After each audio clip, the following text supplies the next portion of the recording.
आध्या और अद्वैत घर आते हैं। अद्वैत ने अभी भी जोर से आध्या का हाथ पकड़ रखा था और आध्या के चेहरे की मुस्कुराहट तो जाने का नाम नहीं ले रही थी। वो सच में आज बहुत खुश थी। आखिर कितने समय से इंतजार था उसे इस पल का और आज वो इंतजार खत्म हो चुका था। अद्वैत ने उससे अपने प्यार का इजहार कर दिया था और वो बार बार उस पल को याद कर शर्माए और मुस्कुराए जा रही थी। आध्या की नजर हॉल में खड़ी आराधना जी पर जाती है तो वो अद्वैत से अपना हाथ छुड़ा उनके तरफ भाग जाती है। सासू माँ, सासू माँ, सासू माँ। वो उनके दोनों कोहनी पकड़ उनके साथ गोल घूमते हुए कहती है, आज मैं बहुत खुश हूँ सासू माँ। वो चहकते हुए कहती है, अरे बेटा रुक जाओ, मुझे चक्कर आ रहे हैं। आराधना जी कहती है तो आध्या रुक जाती है और उन्हें सोफे पर बैठाकर कहती है, सॉरी, वो एक्साइटमेंट में मैंने आपको ज्यादा घुमा दिया कि अरे ये सब छोड़ो, ये बताओ इस चमकते चेहरे का राज क्या है? क्या वजह है तुम्हारे खुशी की?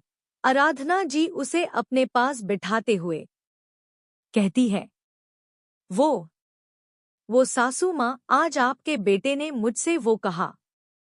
वो लजाती हुई अपने दुपट्टे के साथ खेलते हुए कहती है, क्या कहा उसने?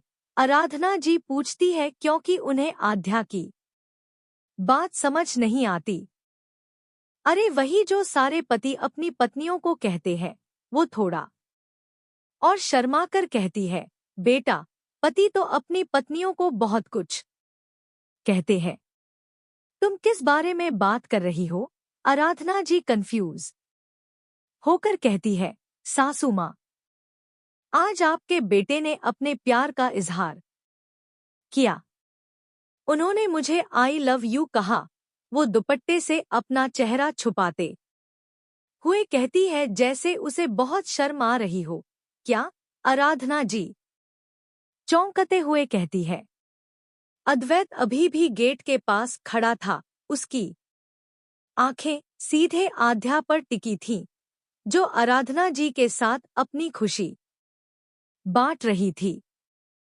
उसके चेहरे पर हल्की मुस्कान थी, लेकिन मन ही मन वो सोच रहा था कि आध्या इतनी शर्मीली कब से हो गई।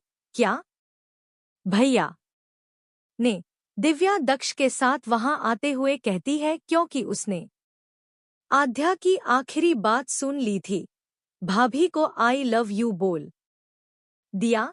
दक्ष ने उसकी बात पूरी की और फिर दोनों ने हैरानी से पहले आध्या को और फिर अद्वैत को देखा। उनकी बात सुन अद्वैत हल्का सा झेंप गया और बिना कुछ कहे वहां से जाने लगा, लेकिन इतनी आसानी से उसके भाई बहन उसे कैसे छोड़ देते? इतनी भी क्या जल्दी है आपको भाई अपने कमरे में जाने की? दक्ष ने तेजी से आगे बढ़कर उसका हाथ पकड़ते हुए कहा। उसकी आंखों में हल्की शरारत थी। दक्ष, बकवास बंद करो और हाथ छोड़ो मेरा। अद्वैत दक्ष को घूरते हुए कहता है। दिव्या ने हल्की मुस्कान के साथ उसका रास्ता रोकते हुए कहा, भाई, आप तो बड़े तेज निकले। भाभी को आई लव यू भी बोल दिया और हमें इस बारे में बताया तक नहीं। दिव्या हल्की मुस्कान के साथ उसके कंधे से अपना कंधा टकराते हुए कहती है। अद्वैत दोनों को हल्के गुस्से से देखता है, लेकिन आज तो जैसे दोनों को फर्क ही नहीं पड़ रहा था। सासू माँ, कुछ बोलिए, आपको अच्छा नहीं लगा क्या? आध्या आराधना जी का कंधा हिलाते हुए कहती है। हाँ, इसमें सच में तुमसे कहा कि ये तुमसे प्यार करता है। आराधना जी जैसे किसी सोच से बाहर आते हुए कहती है तो आध्या हाँ में सर हिला देती है। आराधना जी उठकर अद्वैत के पास आती है और खुशी से कहती है, वाह मेरे लाल, बहुत सालों बाद कोई अच्छा काम किया है तुमने। वो अद्वैत से कहती है तो अद्वैत अपने बाल में हाथ फेर मुस्कुरा देता है। और तुम दोनों क्यों परेशान कर रहे हो मेरे बच्चे को? चलो छोड़ो इसे। आराधना जी अपने कमर पर हाथ रख दिव्या और दक्ष को घूरते हुए कहती है तो दोनों मुंह बनाकर वहां से चले जाते हैं। उनके जाते ही अद्वैत अपने कमरे के तरफ भाग जाता है। वैसे ये चमत्कार हुआ कैसे? क्योंकि जहां तक मैं अपने बेटे को जानती हूं, वो आसानी से अपनी भावनाएं स्वीकारने वालों में से नहीं है। आराधना जी आध्या के तरफ देख कहती है तो आध्या शांत हो जाती है और जो कुछ भी वहां हुआ वो सब उसकी आंखों के सामने तैर जाता है। वो सासू माँ, वो समझ नहीं पा रही थी कि आराधना जी से क्या कहा। आध्या उन्हें वो सब बताकर परेशान नहीं करना चाहती थी। तुम बिना हिचकिचाए मुझे सब बता सकती हो आध्या। वो उसके सर पर हाथ फेर मुस्कुराते हुए कहती है और उसके पास बैठ जाती है तो आध्या गहरी सांस लेती है और उन्हें सब कुछ बताना शुरू करती है। उसकी बात सुन आराधना जी घबरा जाती है। भगवान का लाख लाख शुक्रिया जो उन्होंने तुम्हें बचा लिया बच्चे। वो उसे गले लगाते हुए कहती है रिलैक्स सासू माँ, अब ठीक हूं मैं। वो कहती है तो आराधना जी उससे दूर होती है। पर अचानक ट्रक का तुम्हारे गाड़ी से टकराना अजीब नहीं है, वो भी तब जब सिर्फ तुम गाड़ी में थी। कहीं इसके पीछे आयशा का तो हाथ नहीं? आराधना जी गंभीरता से कहती है तो आध्या सोच में पड़ जाती है। उसे याद था, आयशा ने साफ साफ कहा था कि उसके निशाने पर अब आध्या भी है। और जो कुछ भी आध्या ने कल किया था, उसके बाद आयशा चुप बैठने वालों में नहीं थी। सासू माँ, हो सकता है कि ऐसा हो पर हम बिना सबूत के तो कुछ नहीं कह सकते ना। वो शांति से कहती है हम। अच्छा तुम बैठो, मैं डिनर तैयार करने जा रही हूँ। आराधना जी उठते हुए कहती है सासू माँ, मैं भी आपके साथ चलती हूँ ना? आपकी मदद भी हो जाएगी। आध्या भी उठते हुए कहती है बिल्कुल नहीं। इतने बड़े हादसे से बचकर आई हो तुम, तो जाओ और जाकर आराम करो। मेरी मदद करवाने के लिए नौकर है। वो उसे डांटते हुए कहती है तो आध्या चुपचाप अपने कमरे में चली जाती है। वो कमरे में आती है तो अद्वैत चुपचाप बेड के किनारे पर बैठा हुआ था। क्या सोच रहे हैं आप अद्वैत जी? वो उसके कंधे पर हाथ रख पूछती है तो वो उसे देखने लगता है। एक मिनट, कहीं आप ये तो नहीं सोच रहे न कि आपने अपने प्यार का इजहार कर गलती कर दी? या फिर आपने वो सब ऐसे ही कह दिया था? हाय दैया, मैं तो बेकार में ही खुश हो रही थी ये सोचकर कि आप भी मुझसे प्यार करते हैं। आच्या अपने सर पर हाथ रख रोने का नाटक करते हुए कहती है तो अद्वैत उसे घूरता है और उसकी कलाई पकड़ अपने तरफ खींच लेता है, जिस वजह से आध्या सीधे उसके गोद में गिरती है। तुम कभी सीरियस नहीं रह सकती ना? वो अपने दोनों हाथ से उसकी कमर पकड़ हल्का मुस्कुराते हुए कहता है अगर मैं सीरियस हो गई तो आपके चेहरे पर ये जो हल्की मुस्कुराहट रहती है वो कैसे रहेगी? आध्या अपने दोनों हाथ उसके गले में डाल कहती है तुम्हारी यही हरकतें मुझे तुम्हारे प्यार में गिराने का काम करती है। वो उसके सर से अपना सर जोड़ते हुए कहता है तो गिरिए न मेरे प्यार में। मैं भी तो आपके प्यार में कब से गिरी हुई हूँ। वो मुस्कुराते हुए कहती है तुम नहीं जानती आध्या, आज उन कुछ पलों में मैंने क्या महसूस किया था। उन कुछ पलों में मैंने महसूस किया किसी को खोने का डर क्या होता है। उन कुछ पलों में मेरी आंखें 1000 बार तड़पती थी सिर्फ तुम्हें देखने के लिए। उन कुछ पलों में मुझे लगा जैसे किसी ने मेरी जान ही निकाल ली।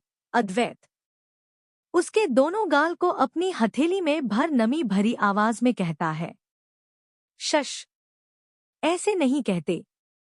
मेरे रहते हुए आपकी जान निकालने की हिम्मत किसी में नहीं है।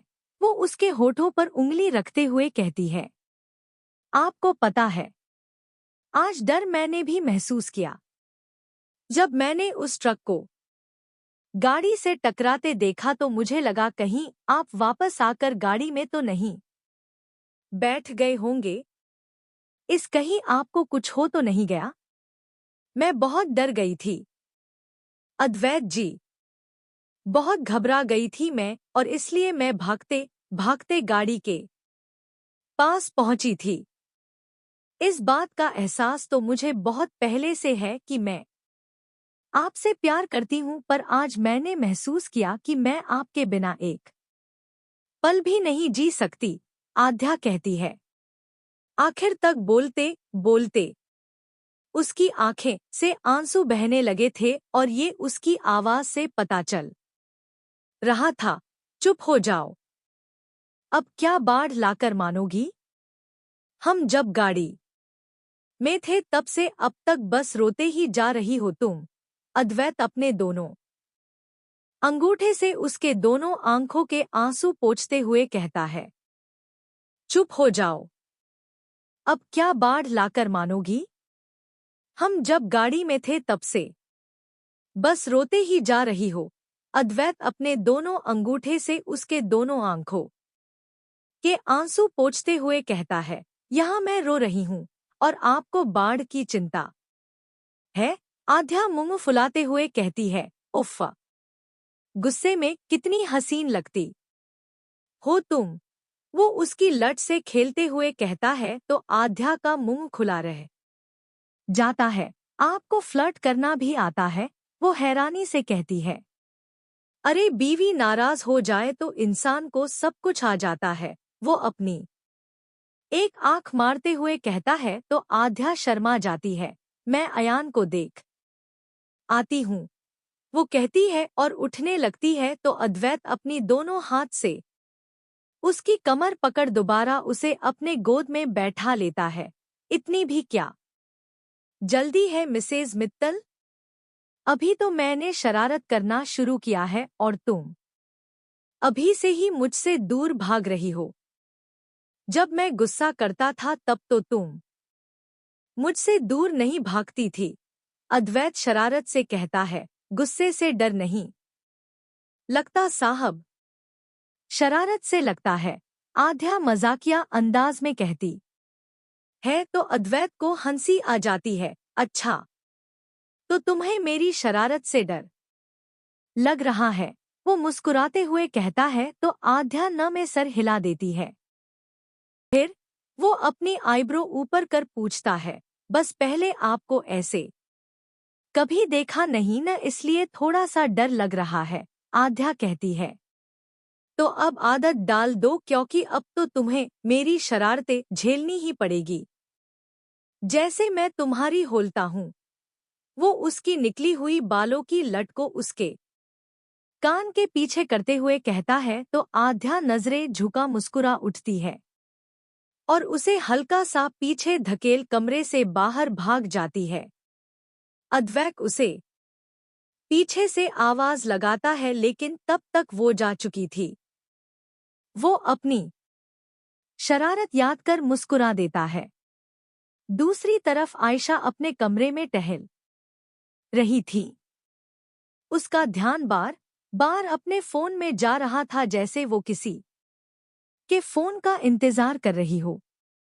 तभी उसका फोन बजने लगता है तो वो तुरंत फोन उठा लेती है। काम हो गया ना, वो फोन उठाते ही पूछती है, मैम। वो सामने से एक हिचकिचाहट भरी आवाज आती है।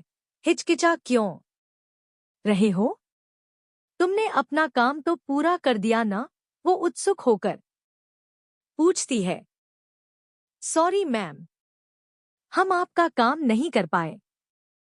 आपने जिस लड़की को मारने के लिए कहा था, हमने उसे मारने के लिए उसकी गाड़ी को ट्रक से कुचल दिया था, वो भी तब जब वो गाड़ी में थी, लेकिन फिर पता नहीं वो गाड़ी से कब बाहर निकल गई। सामने से वो कहता है, क्या बकवास कर रहे हो? उसका चेहरा गुस्से से तमतमा उठा। तुम्हें पैसे किस बात के दिए थे? एक काम सही से नहीं कर सकते तुम? मैम, हमें पूरा यकीन था कि वो लड़की बच नहीं पाएगी। सामने से एक बराई हुई आवाज आई। लेकिन जब हमने कन्फर्म किया तो पता चला कि गाड़ी तो पूरी तरह से चकनाचूर हो गई, मगर वो लड़की उसमें थी ही नहीं। वो कहता है तो आयशा फोन काट देती है और फोन को बिस्तर पर फेंक देती है। आज तो तुम्हारी किस्मत ने तुम्हें बचा लिया आध्या, पर कब तक? कभी ना कभी तो ऐसा होगा ना कि तुम्हारी किस्मत तुम्हारे साथ नहीं होगी, फिर कौन बचाएगा तुम्हें? आज तुम बच गई, पर हर बार ऐसा नहीं होगा। कभी ना कभी तुम मेरे जाल में जरूर फंसोगी। वो गुस्से में ही खुद से बड़बड़ाती है और आध्या को अद्वैत की जिंदगी से निकालने का तरीका सोचने लगती है। वहीं आध्या अपने कमरे से बाहर निकल आयशा के बारे में सोच रही थी। वो जानती थी कि आज जो हुआ उसमें आयशा का ही हाथ है। बस उसके पास सबूत नहीं थे अपनी बात को साबित करने के लिए, इसलिए उसने किसी के सामने भी इस बात का जिक्र नहीं किया था। मैं जानती हूँ आयथा, आज जो हुआ वो तुमने किया, पर तुम चाहे कुछ भी कर लो, जब तक भगवान मेरे और मेरे परिवार के साथ है, तब तक तुम हमारा कुछ नहीं बिगाड़ सकती। आज जो तुमने किया वो अच्छा नहीं किया, फिर भी थैंक यू, क्योंकि आज तुम्हारे चाल के वजह से मेरे पति ने मुझसे अपने प्यार का इजहार कर दिया। वो तीखी सुस्कुराहट के साथ मन ही मन कहती है, इससे पहले कि तुम किसी और को अपना शिकार बनाओ, मुझे जानना होगा कि आखिर तुम्हारी इस घर से दुश्मनी क्या है, और ये मुझे पापा जी ही अच्छे से बता सकते हैं। मुझे उनके बिजनेस ट्रिप से आने तक का इंतजार करना होगा, वो खुद से कहती है और नीचे चली जाती है। अगले दिन आध्या किचन में रोटियां बेल रही थी और आराधना जी उन रोटियों को सेक रही थी। तभी अयान वहां आता है। दूध मालनिंद मम्मा, वो आध्या का दुपट्टा खींच कहता है, गुड मॉर्निंग बच्चा। आध्या नीचे झुक उसके गाल चूम कहती है तो उसकी लिपस्टिक अयान के गालों पर लग जाती है। अच्छा बेटा, बस मम्मा को गुड मॉर्निंग, आराधना जी नाराजगी से कहती है। तो अयान उनकी साड़ी पकड़ कहता है, आप तो भी टूड मालनिंद दादी। गुड मॉर्निंग बच्चे, आराधना जी मुस्कुराते हुए कहती है। आध्या का ध्यान अयान के गाल पर लगी लिपस्टिक पर जाता है तो वो उसे साफ करने के लिए आगे बढ़ती है, लेकिन तभी उसके दिमाग में एक शरारती आइडिया आता है। बेटा, जाओ पापा को भी गुड मॉर्निंग बोल दो, वरना वो आपसे नाराज हो जाएंगे। आध्या मुस्कुराते हुए कहती है तो अयान हाँ में सर हिला किचन से बाहर आ जाता है। वो सोफे पर बैठे अद्वैत के पास जाता है और अपनी मीठी सी आवाज में कहता है, दूध मालनिंद पापा। अद्वैत जो फोन पर किसी से बात कर रहा था, अयान की बात सुन उसके तरफ देखता है और प्यार से उसके गाल चूम कहता है, गुड मॉर्निंग बच्चा। अद्वैत ने अयान का वही गाल चूमा था जहां आध्या की लिपस्टिक लगी हुई थी, जिस वजह से अब लिपस्टिक उसके होठों पर भी लग गई थी, लेकिन उसका पूरा ध्यान इस वक्त ने फोन पर था, इसलिए वो अपने होठों पर ध्यान नहीं देता। किचन के गेट पास खड़ी आध्या ये सब देख मुस्कुरा उठती है और फिर अयान को आवाज देती है तो अयान उसके पास आ जाता है। वो अपने दुपट्टे से उसके गाल पर लगा अपना लिपस्टिक साफ करने लगती है। कुछ देर बाद दक्ष दिव्या के साथ वहां आता है तो उसका ध्यान अद्वैत के होठों पर जाता है। वो दिव्या को कोहनी मारता है तो दिव्या उसे घूर कर देखती है।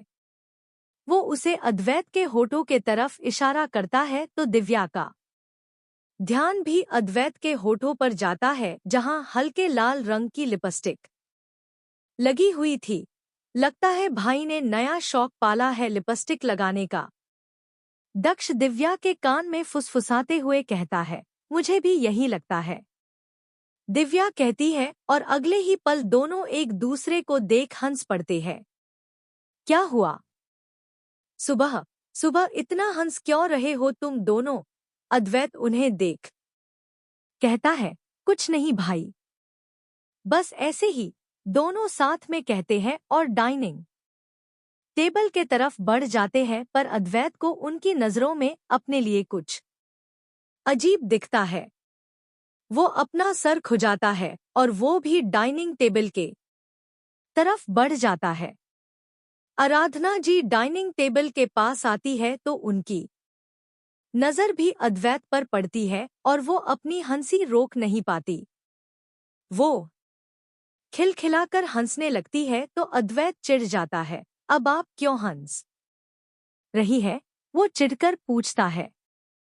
अरे मैं तो क्या, कोई भी तुम्हें ऐसे देखेगा न तो हंसेगा ही। वो हंसते हुए कहती है, क्यों? ऐसा भी क्या पहन लिया मैंने जो लोग मुझे देख हंसेंगे?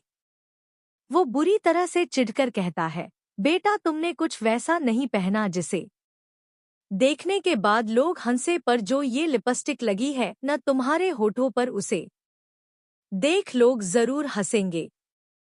वैसे ये लड़कों के होठों पर लिपस्टिक लगाने का कोई नया फैशन निकला है क्या? वो मुश्किल से अपनी हंसी कंट्रोल कर कहती है तो अद्वैत चौंक जाता है। लिपस्टिक?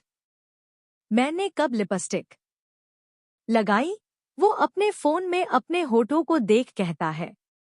उसे याद था कि कमरे से निकलने के बाद तक उसके होठों पर लिपस्टिक नहीं था। तभी उसे याद आता है कि कुछ देर पहले उसने अयान को चूमा था। वो अपने आस-पास देखता है तो उसकी नजर आध्या पर जाती है जो किचन के गेट पास खड़ी हंस रही थी। वो उठता है और आध्या के तरफ बढ़ जाता है।